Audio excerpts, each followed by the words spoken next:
Watching seabirds fly. Yep. Yep.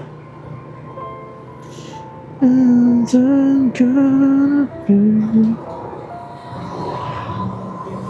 so far.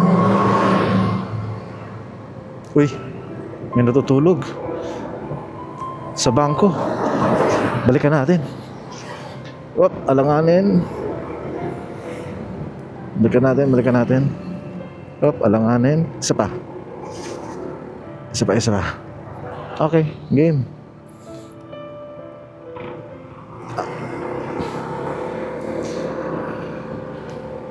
Time.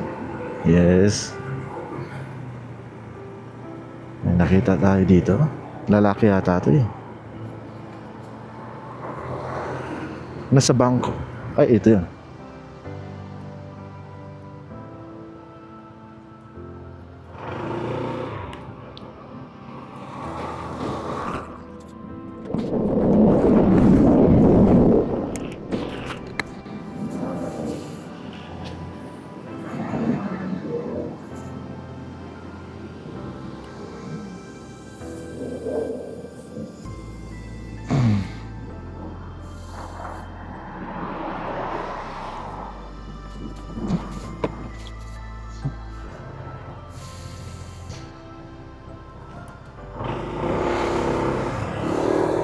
So,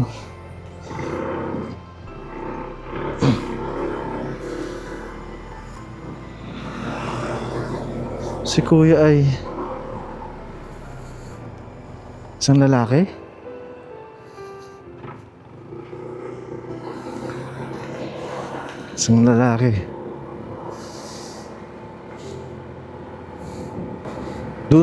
Nandun siya, oh. Matutulog. Lamig na lamig. Siguro na sa mga ano siya. Ano siya eh, bata pa eh. Halos kasing edad gulang eh. Grabe, no?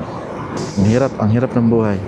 Huwag naman sana tayong umabot sa ganun sitwasyon. O yung mga kamag-anak natin, kapatid natin, pamangkin natin. Salamat at meron na naman tayong nakita ngayong araw na ito. Salamat sa Diyos.